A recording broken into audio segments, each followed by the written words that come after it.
Shalom, shalom, bien-aimés. Nous sommes contents que nous soyons de nouveau avec vous pour notre étude biblique. Et aujourd'hui, nous allons étudier le livre de 1 Samuel et 2 Samuel. Et c'est des livres qui vont ensemble avec un roi et deux rois.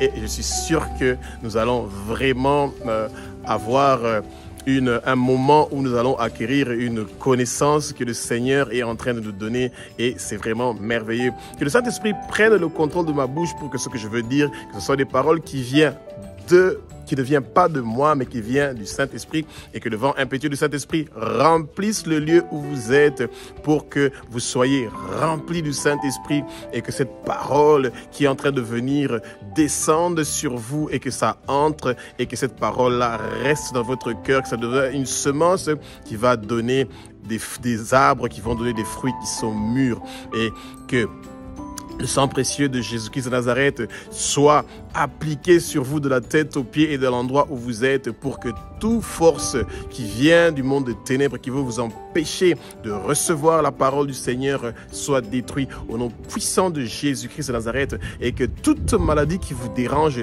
vous lâche maintenant au nom puissant de Jésus. Vous recevez votre guérison. Que l'onction de guérison du Saint-Esprit descende maintenant sur vous, bien-aimés, et que partout où vous avez une douleur, partout où vous avez quelque chose qui vous fait mal et que le feu du Saint-Esprit commence à brûler ces douleurs-là, commence à brûler ces maladies-là et que vous recevez immédiatement une guérison, que vous recevez votre délivrance et que vous recevez votre libération. Dans le livre de 1 Samuel et de 2 Samuel, il y a un événement qui est très marquant. Israël est un royaume qui est uni. Et Israël se prépare à devenir une monarchie. Alors, la différence qu'il y a que les chrétiens doivent vite comprendre est que le Seigneur nous parle dans le livre de 1 Samuel et de 2 Samuel comment Israël l'a rejeté. Parce que Dieu était le roi d'Israël. C'est lui qui dirigeait Israël à partir de son trône au paradis. Mais il avait des juges qui étaient en train de juger le peuple sur terre. Et donc, le dernier juge dans 1 Samuel et 2 Samuel, c'était Samuel qui était le dernier juge et qui était en même temps le premier prophète. L'école de la prophétie a commencé avec Samuel.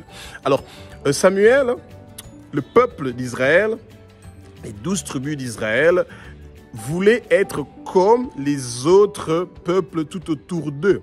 Et c'est pour ça qu'ils sont venus pour voir Samuel et demander à Samuel qu'ils veulent aussi un roi. Et Dieu a dit à Samuel, c'est pas toi qui sont en train de rejeter, c'est moi qui sont en train de rejeter. Alors, comme ils demandent un roi, on va leur donner un roi. Et c'est comme ça que le Seigneur va ordonner à Samuel de oindre d'huile Saoul, qui va devenir le premier roi d'Israël.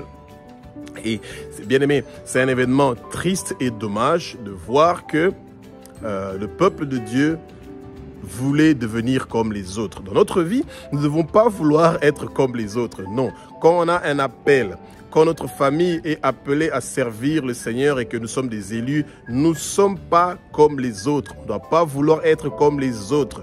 Ça veut dire que nous, le peuple de Dieu, nous devons nous distinguer. Quand nous sommes nés de nouveau, nous n'avons plus la même vie que nous avions avant. Quand les autres se préparent pour les fêtes, nous on se prépare pour la prière, pour l'étude de la parole, etc. Vous voyez? Et donc, on n'est plus comme les autres gens qui sont tout autour de nous. Et ça, c'est une grande leçon que nous devons apprendre. Saoul était un jeune garçon géant, beau et vous pouvez distinguer à une grande distance. Et il était remarquable, il avait le charisme et c'est la parole qui est en train de dire ça. Et le début de Saoul comme roi d'Israël était magnifique. Et chemin faisant, Saoul n'était plus juste et il a commencé à faire des choses qui n'ont pas plu au Seigneur et dont notamment celui de partir parler avec les esprits de mort et ça lui a coûté très cher, bien aimé. Et le Seigneur ne l'a plus honoré, n'a plus honoré sa royauté et le Seigneur s'est rassuré qu'il a enlevé non seulement Saoul, ainsi que Saoul et toute sa descendance, il les a écarté de la royauté. Et c'est comme ça que le même Samuel qui avait donc oint Saoul d'huile, et ben c'est ce même Samuel là qui a oint David d'huile pour qu'il soit le prochain roi d'Israël. Alors bien aimé, la chose que nous devons bien retenir, c'est le Seigneur, il sait comment il fait ces choses. Et que Saoul était oint d'huile, il était roi. Et au même moment que Saoul était roi, eh ben David aussi, on l'a oint d'huile et le Seigneur a commencé à le préparer pour être un roi qui est magnifique. Et David était qu'un simple berger, bien-aimé. Et c'est pour ça que vous ne devez pas vous négliger. Même quand vous n'avez pas étudié ou que vous n'êtes pas quelqu'un que vous considérez que vous êtes important pour le Seigneur, eh ben David avait commencé comme un berger. Et ensuite, il a combattu contre des ours et des lions qui voulaient lui arracher ses brebis, mais il ne savait pas qu'il était en train d'être préparé pour vaincre Goliath et devenir l'un des plus grands rois que Israël a connu. Et bien aimé, et ensuite, l'histoire de David est une très belle histoire. C'est pour ça que ça serait très bien quand vous lisez 1 Samuel et 2 Samuel. Et c'est des épreuves que les chrétiens peuvent traverser. Et ça finit pas, mais nous avons la victoire. Et le Seigneur, il tient toujours sa promesse. Parce qu'il avait dit à David qu'il va lui donner la royauté pour du bon. Et effectivement, Jésus, le Fils de Dieu, vient de la lignée de David. Et c'est merveilleux pour nous, les chrétiens, de savoir que quand nous sommes avec Jésus-Christ et quand nous l'avons accepté dans notre vie, eh ben, nous faisons partir de cette lignée-là qui a le succès, qui a la réussite et que nous devons tenir bon parce que c'est des bonnes choses qui en ont nous attendre. Eh ben, David va laisser la royauté, pas à ses autres enfants qu'il pensait qu'ils étaient en train de mériter la royauté, mais il va laisser la royauté à Salomon, le fils de Bathsheba, cette femme avec qui David était donc dans une situation assez compliquée. Lisez ça dans la parole, vous allez comprendre cette histoire-là qui nous donne la crainte de ce que la sexualité peut détruire dans la vie de l'être humain quand on ne sait pas le maîtriser. C'est une histoire très importante, celle de David et de Bathsheba, de lire ça pour tous les chrétiens parce que ça va vous donner l'idée juste de ce que vous devez faire, celui de fuir l'impudicité parce que ça peut emmener tellement beaucoup de problèmes dans votre vie. Dans le livre de 1 roi et 2 rois, et c'est là maintenant que des tristes événements vont commencer à se passer. Bien aimé, servir le Seigneur, c'est quelque chose qui n'est pas facile. Le Seigneur avait dit à Josué que ce livre de la loi ne s'éloigne pas de toi, que tu le médites nuit et jour pour avoir le succès dans toutes choses que tu vas faire pour pouvoir prospérer. Et cette vérité-là est encore valable jusqu'à aujourd'hui. Et ce que nous remarquons est que dans le livre des rois, eh ben, Salomon, quand il commence avec son règne, Salomon a bien commencé.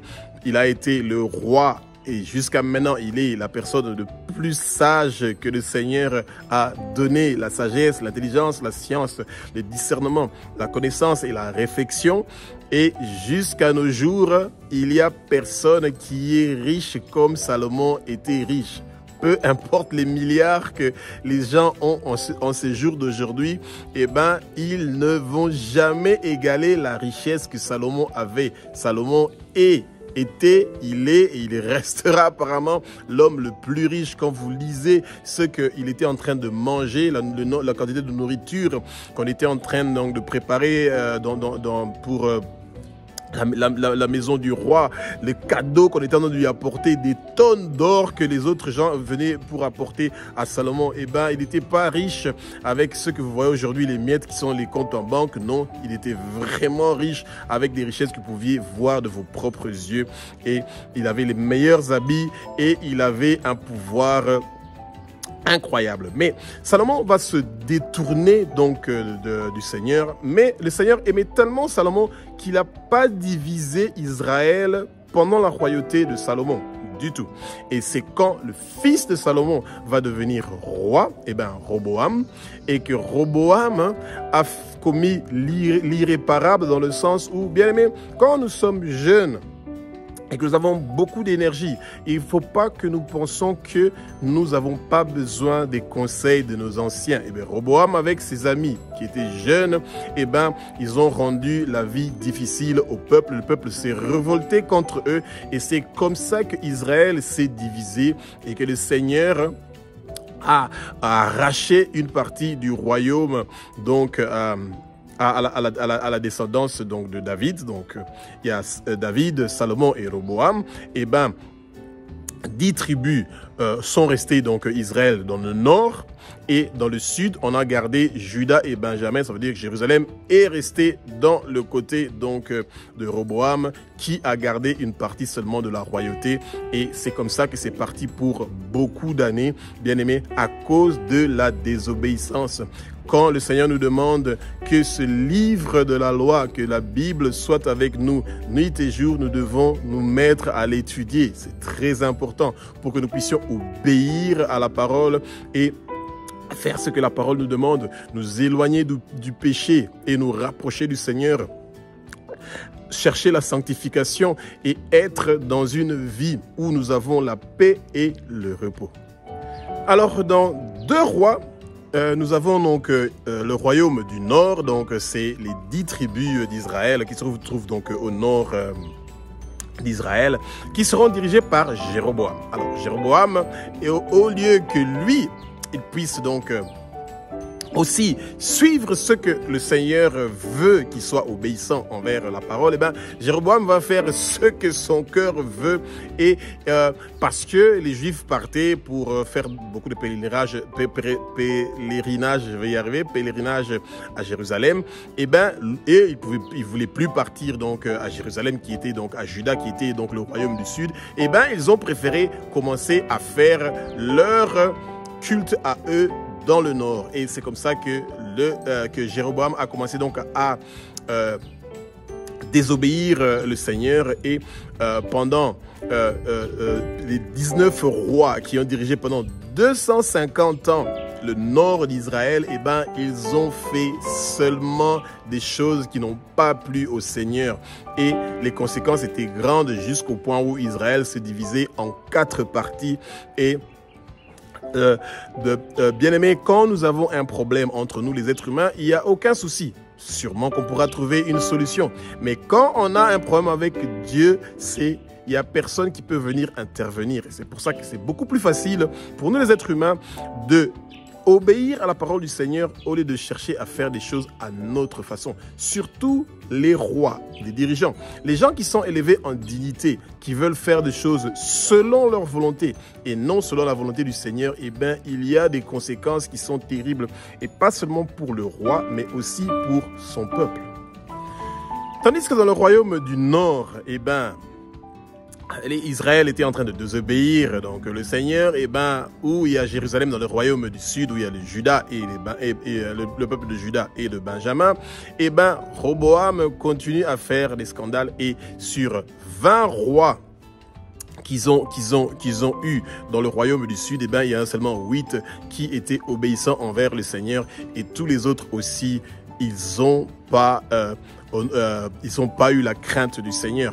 Et il y aura des grandes choses qui vont se passer dans le royaume du sud, dont notamment que le peuple de Jérusalem sera transféré vers Babylone. Et c'est une histoire tellement triste de voir que Jérusalem ne sera plus ce qu'elle était. Une ville puissante où il y avait la présence du Seigneur, mais c'est devenu un lieu où on était en train d'adorer d'autres dieux. Et le Seigneur s'est dit, et comme Israël veut effectivement adorer d'autres dieux, je vais les emmener quelque part où ils peuvent adorer ces dieux-là qu'ils veulent, où il y en a en grande quantité. C'était notamment à Babylone. Et que bien aimé, Ce livre de 2 rois est un livre très intéressant pour comprendre l'histoire d'Israël. Que chaque fois, il y avait l'inconstance. Ça veut dire que Israël avait une bonne vie et pendant ce moment-là, ils étaient pas obéissants. Et quand ils n'étaient pas obéissants, le Seigneur se fâchait contre eux et puis ils se repentaient. Et ensuite, ils recommençaient encore quand ils étaient encore en train, et quand ils étaient dans l'aisance, ils recommençaient encore à faire du mal. Et c'est toujours cette inconstance-là que le Seigneur ne veut pas. Ne soyons pas inconstants dans notre vie. Nous voulons qu'il y ait une constance. Et c'est pour ça que vous voyez que être né de nouveau nous demande d'avoir une constance. Le Seigneur veut que nous soyons patients. Il veut nous travailler. Il veut nous tailler. Il veut que nous soyons prêts pour être un guerrier, un soldat qui est en train de travailler dur pour l'avancement de son royaume.